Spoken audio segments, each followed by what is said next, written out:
매일 성경 큐티 힌트 2024년 11월 22일 호세아 2장 14절에서 3장 5절까지 말씀. 그러므로 보라, 내가 그를 타일러 거친 들로 데리고 가서 말로 위로하고 거기서 비로소 그의 포도원을 그에게 주고 아골골짜기로 소망의 문을 삼아 주리니 그가 거기서 응대하기를 어렸을 때와 애굽 땅에서 올라오던 날과 같이 하리라. 여호와께서 이르시되 그날에 네가 나를 내 남편이라 일컫고 다시는 내 바알이라 일컫지 아니하리라. 내가 바알들의 이름을 그의 입에서 제거하여 다시는 그의 이름을 기억하여 부르는 일이 없게 하리라. 그날에는 내가 그들을 위하여 들짐승과 공중의 새와 땅의 곤충과 더불어 언약을 맺으며 또 이 땅에서 활과 칼을 꺾어 전쟁을 없이 하고 그들로 평안히 눕게 하리라.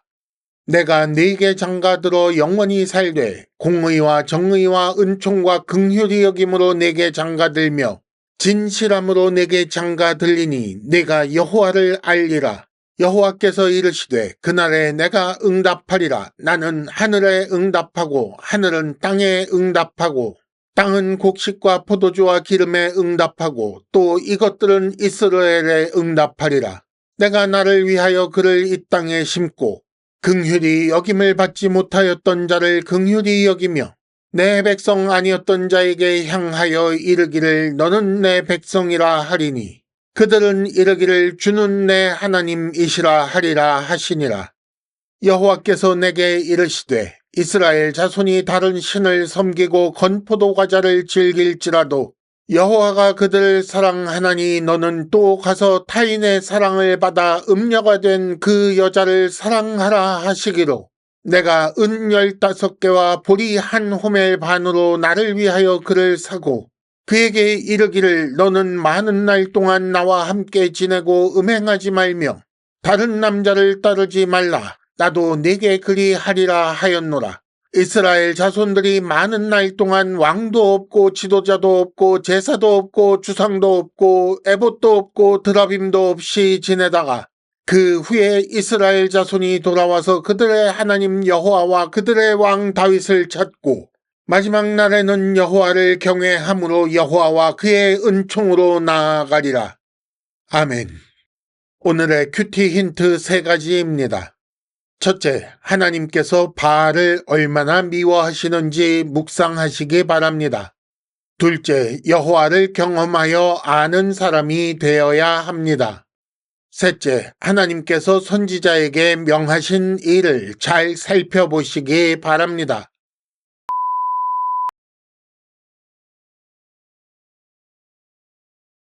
큐티 힌트 첫 번째, 하나님께서 바알을 얼마나 미워하시는지 묵상하시기 바랍니다. 16절에 보면 여호와께서 이르시되 그날에 네가 나를 내 남편이라 일컫고 다시는 내 바알이라 일컫지 아니하리라 라는 말씀이 나옵니다. 우리말로는 읽자마자 이해되는 말씀은 아닌 것 같습니다. 오늘 말씀에 나오는 바알이라는 단어는 주인 그리고 아내를 맞아들인다는 의미에서 남편이라는 뜻을 가지고 있습니다. 아내가 남편을 부르는 호칭으로 바알이라는 것은 많이 사용되던 말이었습니다. 동시에 바알은 가나안 지역에서 섬기던 이방신 중에 하나의 이름입니다. 이방신 바알을 숭배하는 것을 미워하신 여호와 하나님께서는 정당하게 사용되던 바알이라는 호칭조차 사용하지 못하게 하시겠다는 것입니다. 우상 숭배를 연상하게 하는 모든 것을 다 버리게 하신다는 것이지요. 사도 바울 역시 악은 어떤 모양이라도 버리라 라고 가르치십니다. 그러기 위해서는 성경을 기준으로 자신을 철저히 살펴야 합니다. 여전히 하나님께서 싫어하시는 것을 좋아하며 사는 것은 아닌지 스스로를 살펴보아야 하는 거지요. 힌트 첫 번째, 어쩌면 여호와라고 부르면서 바알을 생각하는 것일지도 모릅니다. 큐티 힌트 두 번째, 여호와를 경험하여 아는 사람이 되어야 합니다. 19절과 20절에 보면 여호와 하나님께서 이스라엘에게 장가들겠다라는 말씀이 나옵니다. 그런데 내가 공의와 정의와 은총과 긍휼히 여김으로 내게 장가들며 진실함으로 내게 장가들겠다라고 말씀하십니다. 음행하여 다른 신에게 간 아내 이스라엘을 되찾아오신 여호와 하나님은 다시 이스라엘을 회복시키실 것이며 그때에는 여호와를 알게 될 것이라고 하십니다. 여기서 안다라는 단어는 단순한 지식이 아니라 경험하여 아는 것을 의미합니다. 그러면 어떤 하나님을 안다는 것인가? 여기 나열된 공의, 정의, 은총, 긍휼히 여기심, 진실함 이런 것은 모두 하나님의 성품입니다. 이 모든 것을 경험을 통해 알게 될 것이라고 말씀하신 것이지요. 신약시대 교회에 속한 우리는 당연히 이런 하나님을 알아야 합니다. 이는 먼저 독생자 예수 그리스도를 내어주신 이를 통해 알 수 있고 성경을 읽는 중에 그가 행하신 모든 일을 간접 경험하여 알 수 있으며 매일매일 하나님과 동행하는 삶 가운데 체험하여 알 수 있습니다. 힌트 두 번째, 하나님을 피하며 살면 하나님을 경험하여 알 수 없습니다. 큐티 힌트 세 번째, 하나님께서 선지자에게 명하신 일을 잘 살펴보시기 바랍니다. 3장 1절에 보면 하나님께서 이상한 말씀을 하십니다. 이스라엘 자손이 다른 신을 섬겨도 여호와는 그들을 사랑한다.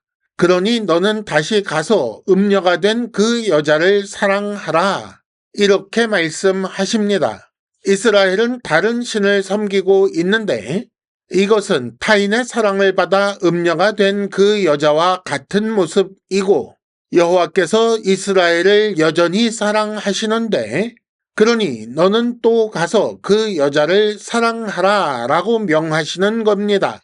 그렇다면 3장 2절 은 15개와 보리 한 호멜 반으로 그 여자를 산 것은 무엇을 의미할까요? 이미 다른 신의 백성, 이미 다른 남자의 여자, 그 여자는 음녀입니다. 아내라고 하지 않고 그 여자라고 한 것은 음행 때문에 아내의 지위를 잃어버렸기 때문입니다. 그런데 하나님의 명령에 따라 선지자는 값을 치르고 그 여자를 사서 다시 아내로 삼습니다. 이는 하나님께서 이스라엘 회복을 위해 값을 치르신다는 것을 알게 하는 거지요. 생명을 위해서는 생명이 필요합니다. 우리 죄는 생명으로 값을 치러야 하니 우리 생명을 내어놓지 않으면 다른 생명을 내어놓아야 하지요. 그래서 하나님은 우리를 살리기 위해 하나님의 독생자 예수 그리스도의 생명을 값으로 내어주셨습니다. 힌트 세 번째, 하나님은 우리를 사랑하시기 때문에 큰 값을 치르셨습니다. 이상으로 2024년 11월 22일 매일 성경 큐티 힌트를 마칩니다. 여러분 큐티를 통해 은혜 많이 받으시기를 바랍니다.